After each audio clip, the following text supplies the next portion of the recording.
C'est pas pantoute des consultations, c'est des séances de relations publiques où agressivement les gens sont pris en charge et là, passent d'une station à l'autre pour qu'on leur vende un grand projet dont on ne connaît pas les coûts et qui, présentement, prévoit une expropriation de 10 km de large sur 1000 km de long.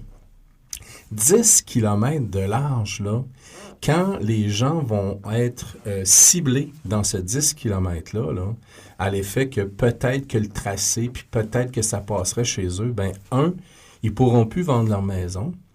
S'ils viennent de s'acheter une maison, elle va valoir combien cette maison-là, si elle est expropriée?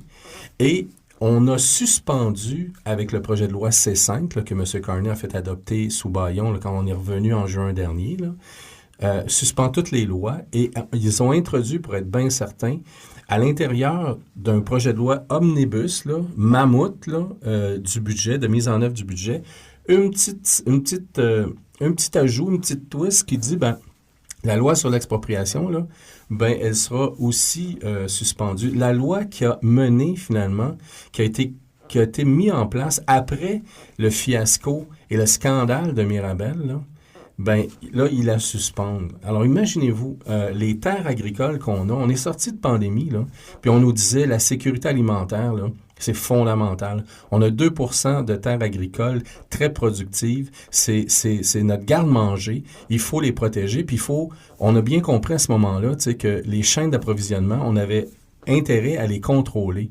Puis là, on serait prêt à traverser ces terres-là, à les couper. Il paraît que c'est 700 ponts 700 routes qui seraient coupées. Est-ce qu'ils vont faire 700 ponts? Ça va être épouvantable le coût et on n'a aucune idée des coûts.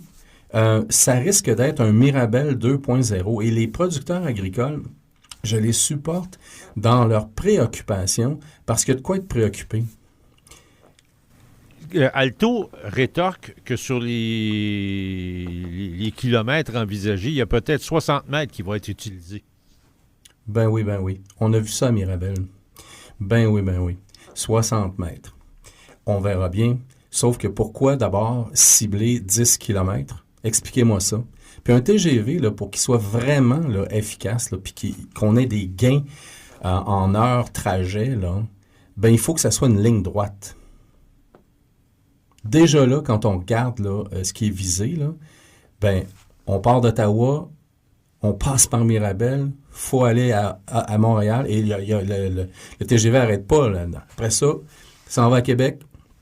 Vous pensez vraiment que ça va être une ligne droite, ça?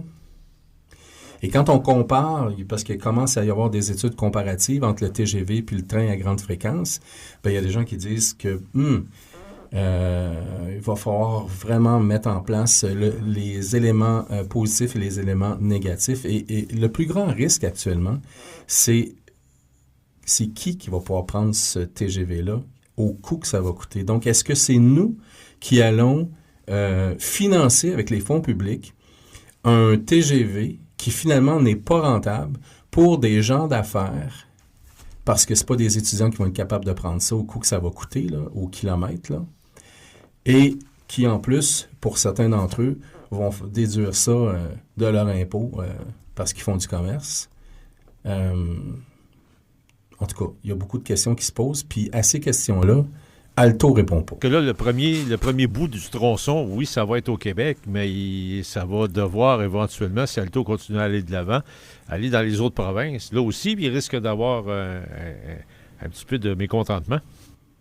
Oui, puis le premier tronçon, là, le gouvernement du Canada là, s'est arrangé là, encore pour faire une autre petite twist, là, comme on dit, en chinois. Alors là, ça va être interprovincial. Donc, comme ça va toucher et l'Ontario et le Québec dans le premier tronçon Ottawa-Montréal, ça se fait en sorte de donner tous les pouvoirs de mise en œuvre à Ottawa et Québec va être tassé complètement. Donc, aussi à Québec, je pense qu'il y a des gens qui doivent, comme les villes de ma circonscription, réclamer de vraies consultations avec de vraies réponses aux questions des gens. Parce que présentement, il n'y a aucune réponse crédible aux questions et aux interrogations que les producteurs agricoles se posent, que les gens de Mirabel se posent. Parce qu'imaginez-vous, ils sont encore ciblés, ces gens-là. On est en train de refaire les mêmes gaffes qu'on a fait pour Mirabel. On se paye un Mirabel 2.0 actuellement. Et on a réussi à faire en sorte que le gouvernement accepte de s'excuser auprès des gens de Mirabel, mais là, on est en train de leur faire le même coup. C'est vraiment incompréhensible. Prétendument pour un projet d'intérêt national, il s'agit que la loi C5, ce qu'elle fait, là, c'est que vous êtes un promoteur, vous, là, vous allez convaincre le ministre que votre projet d'intérêt national, aussitôt qu'il décrète d'intérêt national, toutes les lois sont suspendues, puis il peut aller de l'avant. Trouvez ça normal? Moi, non. Et c'est le Parlement qui a accepté ça, parce que nous, on a voté contre, mais avec l'aide des conservateurs, les libéraux ont fait effectivement réussi à passer le projet de loi C5. C'est épouvantable. T'sais. Je voudrais quand même revenir en terminant sur le fait qu'on a beau prétendre que c'est un projet d'intérêt national. Moi, ça fait plus de 40 ans que je fais du journalisme. Et dans mon ancienne vie en Mauricie, on parlait de ce projet-là de train à grande vitesse entre Québec et Windsor. Oui, là, on parle de Toronto, Québec. Il va prendre 15 ans à être réalisé. Puis on prétend que ça, un projet d'intérêt national, puis la loi C5, ça a été mis en place pour contrer la guerre tarifaire. Dans 15 ans, là, Trump, il va être mort puis enterré, là. T'sais? Puis au midterm américaine, là, en 2026, là, il va manger une maudite volée, moi je vous le prédis.